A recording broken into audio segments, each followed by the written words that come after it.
é proibido evocar os mortos? O que falam nossos irmãos que dizem tal afirmativa ser verdade?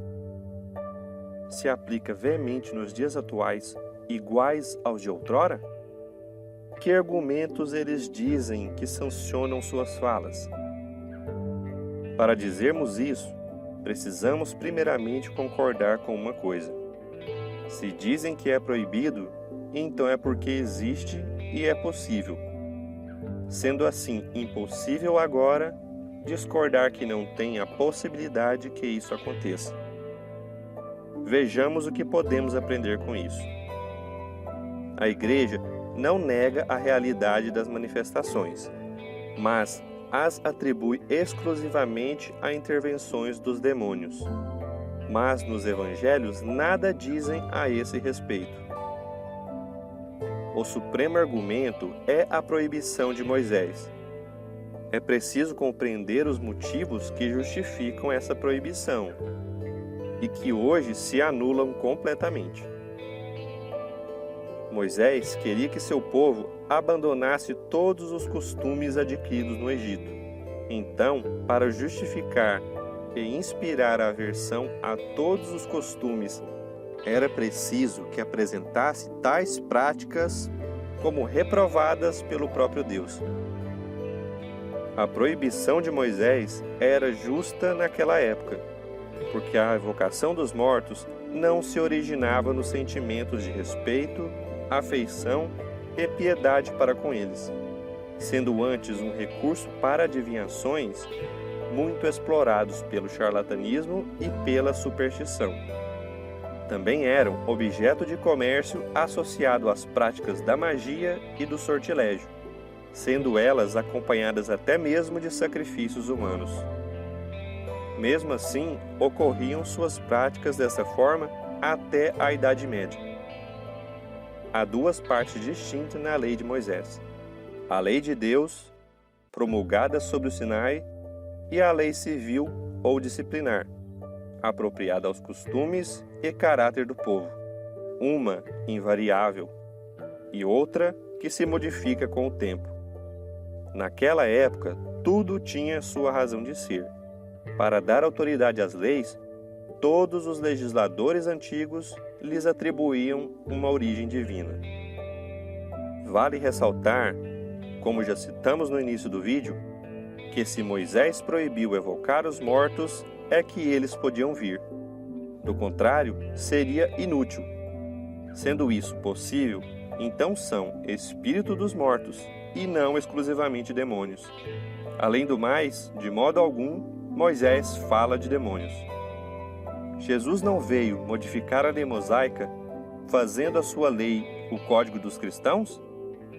Antes, sancionou a lei do Sinai, da qual toda a sua doutrina moral é um desdobramento.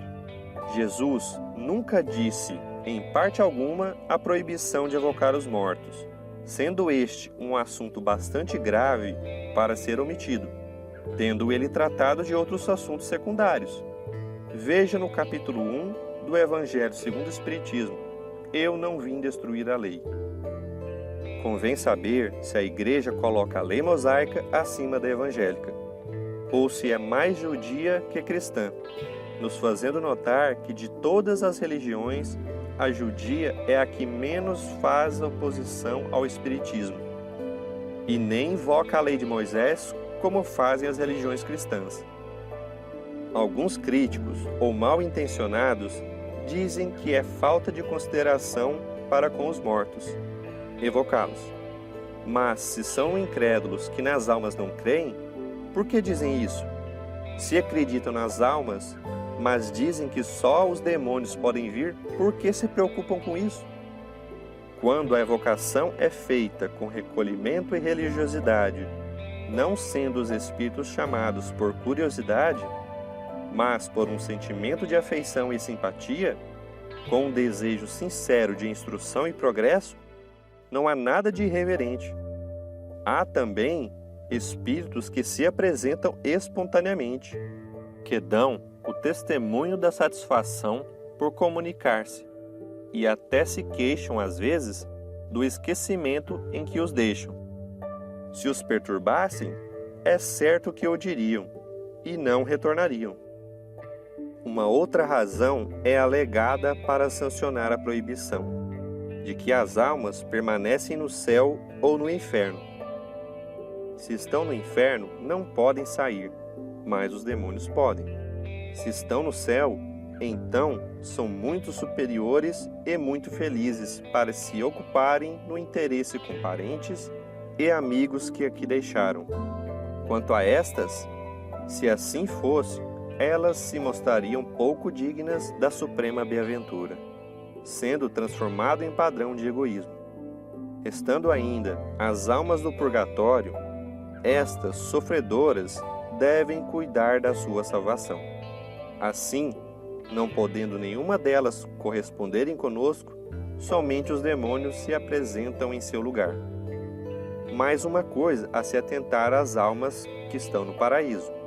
Se essas almas bem-aventuradas não podem vir para nos socorrer, por que invoca a Igreja a assistência dos santos em casos de doenças e aflições, que devem, por analogia, serem mais iluminados que as pessoas comuns que foram para o paraíso?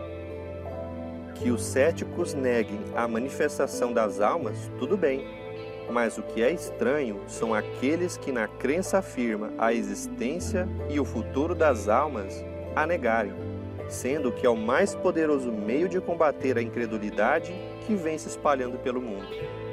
Todas as razões alegadas para condenar as relações com os espíritos não resistem a um exame sério.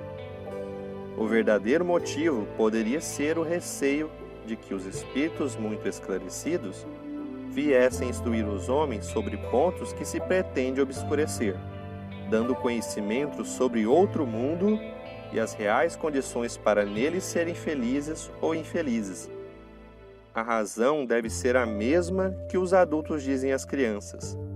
Não vai lá fora, que o bicho-papão está lá.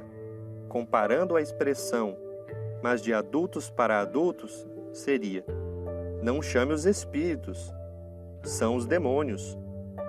Repelir as comunicações de além-túmulo é repudiar o meio mais poderoso de se instruir, já pela iniciação dos conhecimentos da vida futura. A experiência também nos ensina o bem que podemos fazer, desviando do mal os espíritos imperfeitos, ajudando os que sofrem a desprenderem-se da matéria e a se aperfeiçoarem. Interdizer as comunicações é, portanto, privar as almas sofredoras da assistência que podemos e devemos dar a elas. Uma vez que o Espiritismo faz comunicação com espíritos apenas com o sentimento de piedade, um desejo de instruir-se e melhorar-se, repudiando traficar, a faculdade de comunicar para o ganho material e adivinhar a verdade sabiamente velada aos homens, os que clamam injustamente contra os espíritas, se aprofundassem mais no sentido das palavras bíblicas, veriam que esta proibição de Moisés não deve ser considerada neste caso. Percebendo, enfim, que o que é expressado através do ensinamento dos Espíritos é somente que devemos caminhar a passos largos, juntos ao nosso querido Mestre Jesus, ao chamado da luz.